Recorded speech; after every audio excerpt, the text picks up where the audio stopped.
Hello, students. Continuing with the subject of retail and rural marketing, unit 4 में एक topic है आपका product modification या प्रोडक्ट रीडिज़ाइनिंग नीड्स।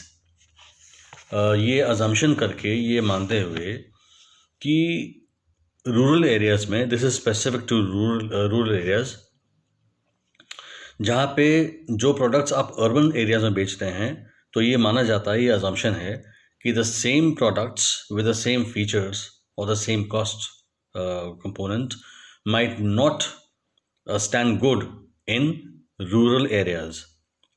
तो यहाँ पे let us quickly go back in time and talk about that concept of segmentation. Segmentation का बहुत बेसिक आपको बताया था एक parameter that was called geographic segmentation, और सबसे पहले ज्योग्राफिक में आपका अगर आ जाएगा तो वह है रूरल और अर्बन। सेगमेंटेशन में मानते हुए जो बेसिक कॉन्सेप्ट है कि one product does not satisfy the needs of all the customers. Parameters बहुत सारे हैं, आपके डेमोग्राफिक्स हैं, आपके जोग्राफिक हैं, बिहेवियरल हैं, लाइफस्टाइल है, etcetera. So you got anyway. So coming to the topic product redesigning and productification needs, कि क्यों ऐसा चाहिए होता है. तो बात समझिएगा कि जो फोकस रहा है कंपनीज का, that has always been towards the urban sector, the urban area. Why? Because it was easier to send across a message. अगर हम 4 P's की बात करेंगे मार्केटिंग की, तो बात करें the 4th P, that is promotion. So one promotion campaign educates the customers about the launch of a new product or improved versions of the product, the various features, etc., and how it may benefit or satisfy their needs. लेकिन अभी आपको जब बताया था, we talked about the characteristics of rural market or the problems in rural marketing, तो ये हम बात कर रहे हैं कि urban market जो है वो concentrated है, rural market है वो scattered है. तो entering into rural marketing definitely is not easy. But then, considering that nearly 2/3 of the population of India, because we're talking about specific to India, so 2/3 of the population of the country is located in rural areas. Hence, अगर हम अपने product को, अगर हम company हैं, हम अपने product को उनके नीड्स के हिसाब से, यानी रूरल कस्टमर्स के नीड्स एंड टेस्ट के हिसाब से थोड़ा सा रीडिज़ाइन कर दें, मॉडिफाई कर दें, तो हमारी सेल ज़्यादा हो सकती है, एक्सेप्टेंस ज़्यादा हो सकता है. बात समझिएगा कि अभी तक जो कंपटीशन था वो फोकस था towards urban areas. So the competition was intense, saturation levels were reached, और जब एक सैचुरेशन लेवल रीच हो जाता है, जब कंपटीशन बहुत सीवियर हो जाता है, तो आम तौर पे जो कंपनी इंटेलिजेंट होगी, जो इंटेलिजेंट या वाइज मार्केटर्स होते हैं, they look around for new markets to enter, and the first step there is to enter the rural market. तो रूरल मार्केट जो है वो it has emerged as an answer in the Indian market scenario, considering the saturation and the competition levels in the urban market. So product redesigning happens across all kinds of product that you can think. It's from breakfast cereals to automobiles, to tennis shoes, whatever. ठीक है. With the passage of time and with the there's a sharp increase in literacy levels in the urban sector, in the rural sector. तो ये माना जा रहा है, और with the development and the high levels of development in the infrastructure, that is connectivity, and roads, telecommunications, electricity, etc., rural areas are coming up as a very potential market for various companies. तो ये आपको बता रहे हैं. अच्छा, दूसरी बात यहाँ पर है कि आज भी हालांकि वो ग्रोथ पैटर्न पे है, पर उतना डेवलप्ड नहीं है जितना हमारा अर्बन सेक्टर है. तो प्रोडक्ट रीडिज़ाइन यहाँ से भी स्टेम करता है because the element of noise, the element of dust, the element of electricity blackouts, etc., cannot be ignored in rural areas. तो यहाँ से हमारा जो चालू होता है एक need for product redesign. This was just a basic introduction about why rural areas have emerged as a upcoming market and why product redesigning might be useful. अब आ जाइए the need for product redesign और modification. Point wise चलेंगे. The first point is complex business environment. तो complex business environment क्या मतलब?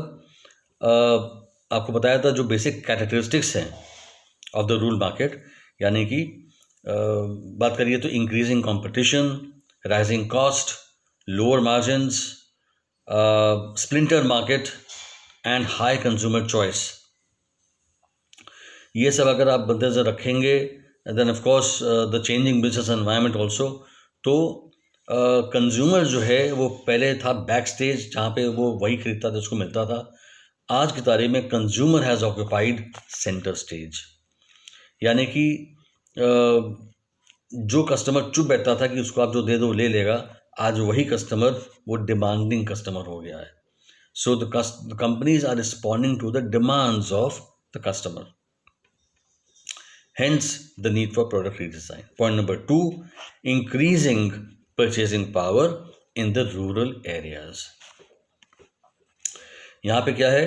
यहाँ पे बात समझिएगा, जो डिस्पोजेबल इनकम लेवल्स हैं वो इंक्रीज पे हैं in rural areas, primarily because जो टेक्निक्स और टेक्नोलॉजी अवेलेबल थी फॉर एग्रीकल्चर और जो आज अवेलेबल है और जो यूज़ हो रही है उसमें बहुत ज़्यादा फ़र्क है. तो उसके चलते हुए जो प्रोडक्टिविटी लेवल्स हैं दे हैव गॉन अप. जब प्रोडक्टिविटी एनहांस हो जाती है तो फार्मर के पास पैसे ज़्यादा आते हैं हार्वेस्ट के, क्योंकि उसकी आउटपुट ज़्यादा होती है, which leads to higher disposable incomes, hence increasing purchasing power. Third point out here is changing buyer profile. Changing buyer profile क्या हुआ कि पहले जो वैल्यूज़ थे, जो कल्चर था वहाँ जो in rural areas, I am not saying कि वो सब गायब हो चुका है, but with the passage of time culture वही रहेगा, वैल्यूज़ चेंज होती हैं. ठीक है, तो उसके तहत आप ये देखिएगा कि जैसे किसान का बेटा किसान ही बनेगा, ये कॉन्सेप्ट था. आज की तारीख में बच्चों में पढ़ने की इच्छा होती है, वो पढ़ते लिखते हैं. जो कंजर्वेटिव फैमिली को आते हैं तो आप देख रहे हैं कि जो कंजर्वेटिव फैमिली के बच्चे हैं आज की तारीख में उनका जो outlook towards the various practices in prevalence has change और उनकी थिंकिंग थोड़ी सी मॉडर्न तरीके से जा रही है. तो बहुत सारी चीज़ें हैं बाय प्रोफाइल में कि उनका जो माइंडसेट एक्सपैंड हो रहा है, होराइजन्स ब्रॉड माइंडेड हो रहे हैं, एजुकेशन लेवल्स एनहांस हो रहे हैं. तो बायर प्रोफाइल कहीं ना कहीं चेंज हो रही है, बिकॉज आज का जो यूथ है, आज का जो कस्टमर है, वो ही is ready to go in for experimentation. ठीक है, okay. So hence changing buyer profile. Okay, next point out here is elite class of rural India. अब elite class of rural India क्या हुआ कि जो बड़े फार्मर्स हैं, लैंड होल्डर्स हैं बड़े बड़े, तो what they have done is कि जो उनका वो था एक थॉट जो उनके एंसेस्टर्स का था कि भैया सिंपल लिविंग करो और अपना मेहनत करते रहो. तो अब सोच ये आती है कि जब मेरे पास पैसे हैं, जब मेरे पास इतने बीघे खेत हैं और मेरी पैदावार इतनी है और मैं एम्प्लॉय कर रहा हूँ कम से कम 10 फार्मर्स को और 15 लेबरर्स को एक्सेट्रा, तो when I can afford it, why shouldn't आई. तो एस्पिरेशन सबकी होती हैं. और आप ये देखेंगे कि जैसे अगर गुड़गांव में आप देखिएगा तो एक सर्वे हुआ था, एक मतलब एक ये स्टडी हुई थी, गुड़गांव में ऑडी कार बहुत बिकती है and quite a few of the customers are farmers और people from rural backgrounds. Hence elite class of rural India जो बढ़ रहा है, जो कमाता है, जो अफोर्ड कर सकता है, वो कहता है हम क्यों ना इसको अफोर्ड करें, क्यों ना हम भी लग्जरी के आइटम्स को परचेज करें.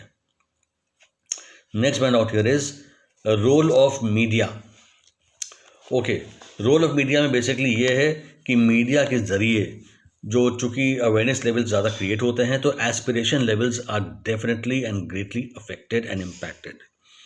तो वो aspiration levels on a note of comparatives between urban and rural consumers gives rise to the demand for various products. Hence, the role of media cannot be ignored. Next point out here is maintaining brand recognition. इसमें देखिए ये है कि अभी तक ये था कि जो भी कंपनीज रूरल एरियाज में सामान बेचती थी उनका जो था it was not to do much with the written word but more on visuals. I give you an example. जैसे पार्ले जी की बिस्किट है तो पार्ले जी का जो पैकेजिंग है उन्होंने पैकेजिंग का जो कलर कॉम्बिनेशन है चेंज नहीं किया है because it is visible, hence the visual aspect. लिखा क्या है इज़ नॉट वेरी मैंडेटरी क्योंकि लिटरेसी लेवल अभी भी रूरल एरियाज में बहुत ज़्यादा मतलब इतने सिग्निफिकेंट नहीं है कि वो इम्पैक्ट करें। तो ब्रांड रिकग्निशन में क्या होता है, जैसे कोई डिटर्जेंट है या कोई साबुन है या कोई टूथपेस्ट वगैरह है तो वो अपने ब्रांड रिकग्निशन के लिए दे use some kind of upgradation in either technology or in features or in appearances outward, which maintains a connect with the rural customer primarily through the visual impact. Okay. Next out here is competition with the other firms. यहाँ पर क्या आता है कि rural customer जो है आमतौर पे इम्पल्सिव कस्टमर नहीं है, वो अपने वैल्यू देखता है कि हमको क्या चाहिए और हमारे पास अगर 5 ऑप्शंस अवेलेबल हैं तो कौन सा पॉकेट फ्रेंडली है, आज भी वो ये देखता है। अगर आप उसको ये दिखाइए कि साहब हमसे ये दीजिए, हमारी क्वालिटी बहुत बेहतर है, हम 2 रुपये महंगे हैं पर I am giving excellent quality, तो ऐसे कस्टमर्स रूरल सेक्टर में आपको कम मिलेंगे because eventually pocket friendly kind of pricing is very very important for them. Brand consciousness comes second. तो बातें करेंगे कंपटीशन विद अदर फर्म्स में, तो यहाँ पे अगर आप फीचर्स ज़्यादा दे रहे हैं कि आपको इतने पैसे में हम ये फीचर दे रहे हैं, ये भी फीचर दे रहे हैं, हमसे आप सामान लीजिए, that might work. End of course the last point out here is replacement of the firms own existing variety. तो यहाँ पर एक कॉन्सेप्ट आता है प्रोडक्ट का, it is called planned obsolescence. यानी कि आपने कंपनी ने जब एक प्रोडक्ट लॉन्च किया होता है तो वो प्लान करते हैं कि 8 से 10 साल के बाद इस प्रोडक्ट को हम मार्केट से रिटायर कर देंगे, ठीक है, हेंस प्लैंड ऑब्सोलेसेंस। जब ऐसा होता है तो वो क्या करते हैं कि उस प्रोडक्ट को रिप्लेस करते हैं by another good product with may be advanced और एनहांस्ड फीचर्स और in terms of looks, in terms of size, something like that, कि कहीं ना कहीं उसका it is a redesigned product. These were points for need for the product redesigning. अभी हम बात कर रहे हैं steps involved in product redesigning। तो पहला आता है, पहला स्टेप ये है कि आइडेंटिफिकेशन